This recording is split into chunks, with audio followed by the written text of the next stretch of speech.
Merhaba sevgili herkes, kanalıma hoş geldiniz. Bugün hep birlikte çivili vazo yapacağız. Gördüğünüz gibi bir ahşabımız var. Yine geri dönüşüm çalışması da diyebiliriz. Hasırlarımız, çivimiz ve küçük deniz yıldızımız var. Hemen vazomuzu küçük bir kağıda çizelim. Daha önceden çalışmamızı yapmadan önce çiziyoruz, kalemle işaretliyoruz ki malzemelerimiz zarar görmesin. O yüzden yine önce kağıt üzerine çizeceğiz, daha sonra ahşabımıza uygulayacağız.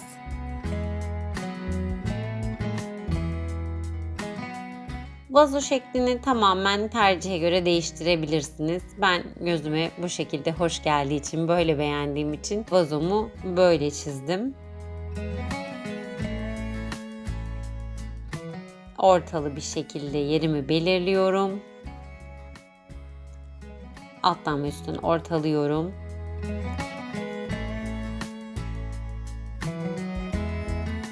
Çok milimine oturması mümkün değil. Ama tabii ki çalışmamız bittikten sonra ortalı gözükmesi çok önemli. Bu sebeple ben her zaman ölçerek çalışıyorum. Biliyorsunuz, işaretleyerek çalışıyorum.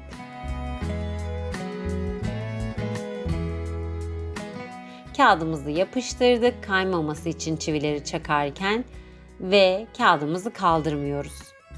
Bunun sebebi ahşabın üzerine çizmek daha zor olacak. Ben bu zorluk yerine hemen dediğim gibi kağıdı bantlayıp üzerine çivileri çakacağım.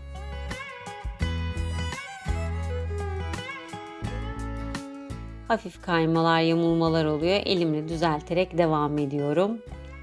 Vazomuzu oluşturduk. Hemen kağıdın yanından bantları açıp yırttığınız zaman zaten kağıdınız çıkacak çok rahatlıkla. Bant kullanmanızı tavsiye ederim. Herhangi bir yapışkan sürmeyin. Sonra temizlemek daha zor olabilir. Bant gayet tutucu oluyor. Ben iplerimi sararken en alttan başlıyorum. Önce tamamen dış hatlarını belirlemek adına, belirgin olsun diye tüm çevreyi böyle bir tur saracağım. Hep aynı yönde ilerlemeye dikkat edin. Kaymalar olabiliyor tabii ki ama hep aynı yönde sararsanız ipinizi herhangi bir sorun olmaz.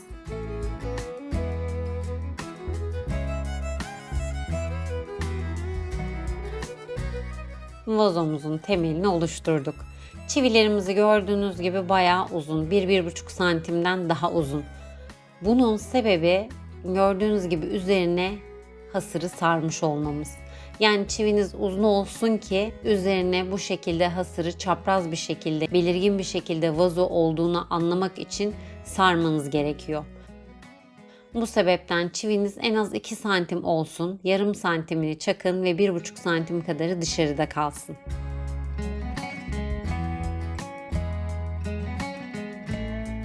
İpleri çapraz, gelişi güzel ama yine aynı zamanda her yerine orantılı bir şekilde çapraz gelecek ya da gelişi güzel şekilde sararsanız daha iyi olur. En üstte ben yine tekrar bir tur çivilerimin etrafını döneceğim. Aslında bunu normalde yapmayacaktım ama bu karışık sarmadan sonra fark ettim ki vazom daha belirgin hale gelmedi.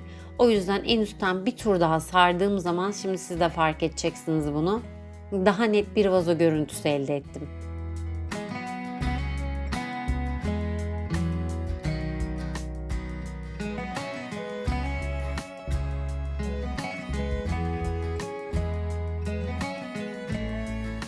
Hasır ipi sıkı sıkı bağlamanız çok önemli çünkü zamanla çözülme yapabiliyor.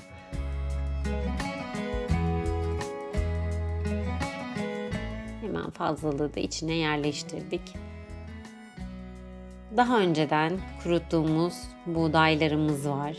Kuru çiçekle renklendireceğiz çalışmamızı, tablomuzu.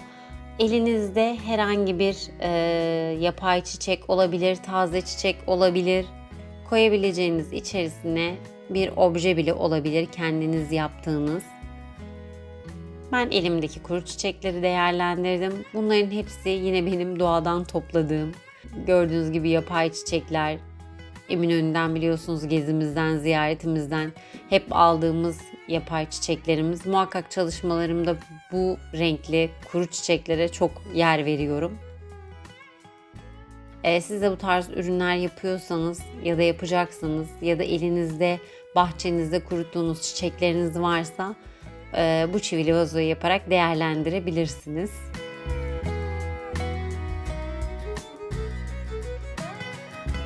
Ne kadar çok çiçek ekleme yaparsanız vazo dolgunlaşıyor ve görüntü daha da güzelleşiyor. Elinizde ne kadar çiçek varsa yoğun bir şekilde ekleyebilirsiniz. Gördüğünüz gibi bu bir parke parçası. Ben tablo çalışmalarımda çok kullanıyorum parkeleri. Tamamen bir geri dönüşüm ahşapla çalışmamı yapıyorum. Bu da kenarında bir çıkıntısı olan yeri. Hemen kenarına ben hasır ip saracağım.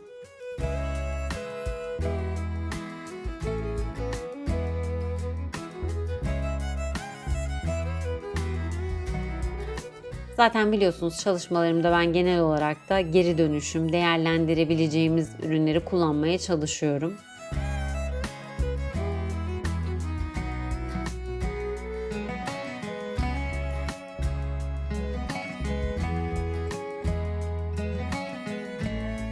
Tüm çevreyi yapıştırıp daha sonra hasırı geçiyorum üzerine. Silikonu parça parça sürmemizin sebebini biliyorsunuz, daha önceki çalışmalarımızdan da çok çabuk kuruyor. Az az sürüp sararak ilerlersiniz, daha kolay olur. Çünkü silikon kuruduktan sonra bir daha söküp tekrar sürmeniz gerekecek. Açılan yeri sarıyorum. Çok fazla açıldığı için fazlalık olan yeri kesip öyle yapıştıracağım. Çünkü çok söküldüğü zaman da hasır ipimiz yapıştırmak daha zor oluyor. Burada ölçüm çok önemli. Fazla ya da kısa kalırsa biliyorsunuz ki eksik kalıyor. Fazla kalırsa yine gerçekten sorun da olmayabilir, kesebiliriz, ama kısa kalırsa tüm çalışmanızın etrafını söküp tekrar yapmanız gerekir. Bu benim deniz kenarından bulduğum bir deniz yıldızıydı.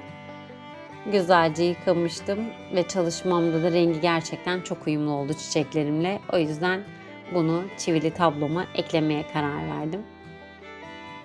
İpin açık yerlerini daha sonra sökülme olmaması için silikonla yapıştırıyorum. Çivili vazo çalışmamızın sonuna geldik. Videomu izlediğiniz için çok teşekkür ederim. Eğer yapmamı istediğiniz başka çalışmalar varsa yorumlardan bana ulaşabilirsiniz. Beğen butonuna basmayı, kanalıma abone olmadıysanız abone olmayı ve yeni çalışmalarımdan haberdar olmak için zil butonunu tıklayıp bildirimlerinizi açmayı unutmayın.